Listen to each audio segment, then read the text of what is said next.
Assalamualaikum warahmatullahi wabarakatuh. Salam sejahtera bagi kita semua. Semoga Anda sehat selalu. Bagaimana hari ini? Baik semua. Sebelum belajar, mari kita berdoa.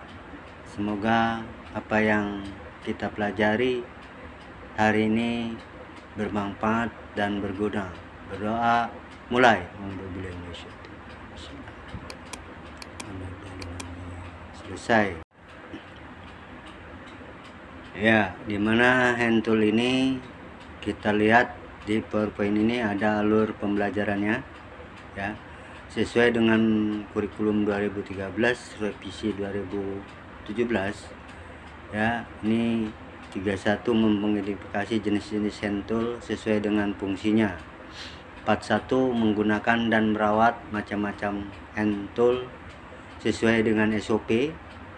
Yang kita akan pelajari di sini ada dua, yaitu peralatan tangan di bengkel otomotif dan kedua peralatan kerja bangku, ya.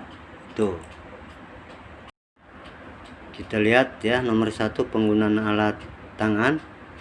Kunci adalah alat untuk membuka dan mengunci, misalnya kunci pintu, kunci almari, kunci laci, dan lain-lain. Kunci dalam arti peralatan bengkel memiliki fungsi yang sama, yaitu untuk membuka dan mengencangkan sebuah baut terhadap murnya atau sebaliknya. Nah, kita lihat juga ya alatnya. Kunci ukuran tetap, contohnya ya ini kunci ring, kunci pas, kunci kombinasi, dan kunci shock, ya. Adapun ukuran yang tidak tetap yaitu kunci disebut di sini kunci Inggris atau adjustment width, ya. Dan apalagi ini adalah kunci momen. Nah, cara penggunaan kunci ini contoh kunci pas, ya. Ini adalah murnya, ya. Kamu harus melihat kunci ini adalah riskan, ya. Riskannya dalam arti kalau seandainya ini hanya tok nempel, ini termasuk tidak ada celah, ini berarti bagus, ya. Kalau dia ada celah itu tidak bagus, ya. Ini adalah untuk menjaga agar baut tidak selek, ya, atau menjadi bulat. Penggunaan sesuai dengan ukurannya, ya, harus sesuai dengan ukurannya. Nah, ini juga contoh narik yang posisinya bagus dan mendorong pun seperti ini, ya, cara penggunaannya. Ini untuk menarik kunci. Nih, kunci ditarik sini kalau yang ini untuk menarik. Dan jika mendorong, nah ini ya. Dorong tuh ini yang sesuai dengan ininya. Nah, kalau yang tadi di atas itu adalah cara penggunaan yang betul, ya, atau yang baik. Nah, ini ya sebenarnya Anda juga harus tahu gitu cara penggunaan yang salah. Nah, ini kunci shock, ya, dengan weight-nya itu panjang kunci tidak sesuai dengan ukurannya.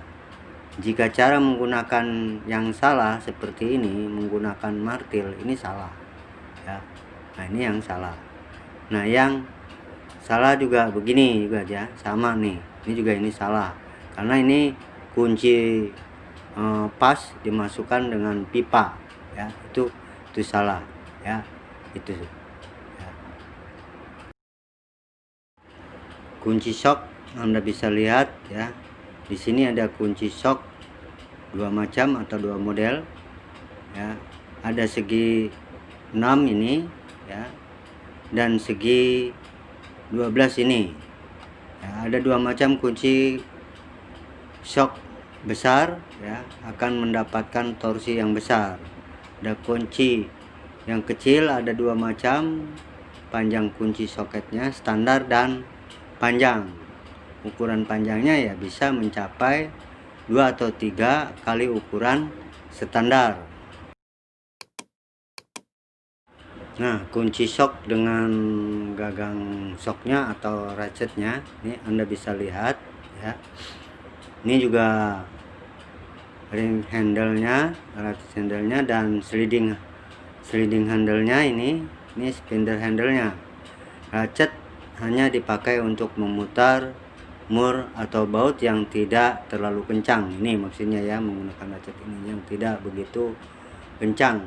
Kalau dengan mur baut atau lebih kencang ya tentu harus lebih ini ya, biasanya menggunakan kunci momen gitu ya. Tuh. Nah, universal joint ini Anda bisa lihat gambarnya. Kalau tadi shock yang di atasnya, ini universal joint yang tentu kegunaannya beda. Maksudnya beda untuk apa? Posisi tempat yang akan dikerjakannya. Pemakaian universal joint, jangan menggunakan alat ini jika perubahan sudut terlalu besar. Itu satu.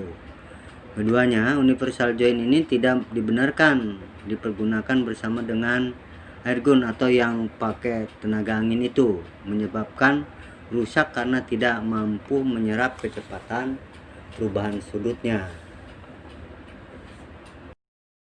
Nah, skeleton winder atau obeng ya, bisa Anda lihat ini. Nah, tentu ada yang negatif dan ada yang positif. Nah, tentu penggunaannya ini harus betul-betul obengnya posisinya tegak atau lurus ya. Nah, ini yang ini nggak boleh nih menggunakan ini ya. Ada dua macam, minus dan positif. Jenisnya ada 4 macam: standar atau panjang, persegi, dan pendek ya. Itu jadi ada macam-macamnya. Nah, hammer atau palu ya, ini Anda bisa lihat nomor 1 ball peen hammer ya. Ini biasanya besi ya. Kalau yang ini plastik ya. Nah, ini juga ada kegunaannya. Yang ketiga adalah biasanya karet ya. Nih, jadi ada fungsi-fungsinya ya. Dan ini ada yang ujungnya runcing ya. Itu tentu fungsinya ada ya, untuk menggunakan runcing ini gitu kan. Harus betul-betul menggunakannya dengan tepat. Nah, ini tang ya, tang lancip ini ada beberapa macam, Anda bisa lihat ya, dan penggunanya juga beda-beda ya. Tentu bagaimana ya, Anda harus bisa melihat posisi benda yang akan dikerjakan oleh tang ini ya. Nah, jika menjepit benda keras dengan tenaga yang kuat, menggunakan tang ini dapat menyebabkan ujungnya dari tang menjadi bengkok ya kan. Kalau bendanya yang keras dan tenaganya juga keras ya, itu akan menyebabkan rusak alatnya. Jika memotong kawat ya, kabel gunakan pangkal tang ya. Itu kalau untuk memotong kawat. Nah, ini tadi tang biasa, ini slip joint filler atau tang stel ya. Tang ini disetel ya. Ini bisa di setel, maksudnya bisa di setelnya di sini ya. Misalnya ini ada beberapa macam tang ini, yaitu nah tuh ya, tang ini, tang klipnya ini berarti untuk memotong nih ya, slip headnya. Nah, ini tang lebar mulutnya. Tang ini dapat diatur sesuai dengan kebutuhan. Nah, sekarang kita menginjak ke nomor 2, alat kerja bangku. Bisa Anda lihat ini palu, gergaji, ragum, bor, dan meja perata. Ini pahat, ini penggores ya, ini kikir, ini tap, ini senai ya. Fungsinya ya, ini untuk memalu, ini untuk memotong benda kerja. Gergaji ini untuk menjepit benda kerja ya. Ini melubangi. Bor ya. Ini meja rata untuk memposisikan alat tuh di sini ya, bahan ini di sini. Nah, ini pahat, tentunya fungsinya adalah untuk memahat apabila ada yang komponen menempel atau setelah dikerjakan finishing. Nah, ini penggores itu untuk melukis ya, melukis tentu di besi ini, mengikir meratakan ya. Dan ini adalah tap membuat ulir dalam, yang ini senai untuk membuat ulir luar ya.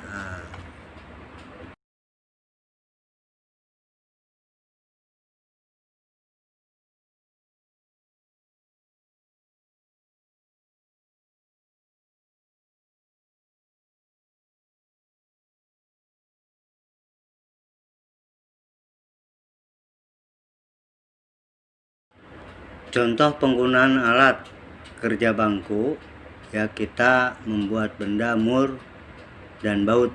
Ini gambar baut, ini murnya ya. Posisikan benda kerja atau besi di meja perata. Kita ukur ya dengan ukuran panjangnya 10 cm. Tentu kita garis dengan pelukis ini ya. Sudah kita lukis ya, kira-kira besi berdiameter 4 cm ya.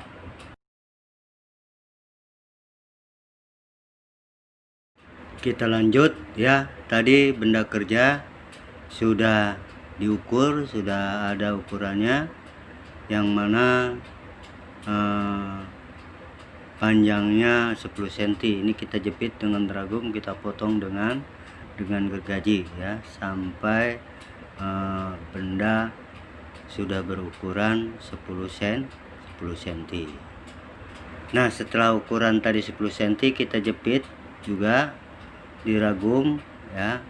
Tentu kita ratakan, rata yang ukuran 10 cm tadi ya, dengan mengikir ya atas dan bawah ya, nanti supaya bagus hasilnya. Setelah kita ragum ya, ini diratakan, dan setelah diratakan ya sudah berbentuk ini, baru kita potong ya, dijepit dengan ragum. Nanti ini kita pisahkan ya, karena ini sudah digergaji ya, ini sudah digergaji. Nah, Anda harus sudah memisahkan ya, yang ini bahan untuk murnya ya, yang 2 cm ini dijepit di ragum. Nanti kita akan buat ulir dengan ini ya, tapnya, ulir dalamnya. Nah, yang ini kita buat dengan senai ya, untuk membuat ulir luar. Nanti akan berbentuk seperti ini hasilnya nantinya. Oke, kita selamat mencoba, karena ini kita langsung kita praktekkan setelah melihat video ini. Oke, saya ucapkan terima kasih. Saya akhiri, wabillahi taufiq wal hidayah. Wassalamualaikum warahmatullahi wabarakatuh.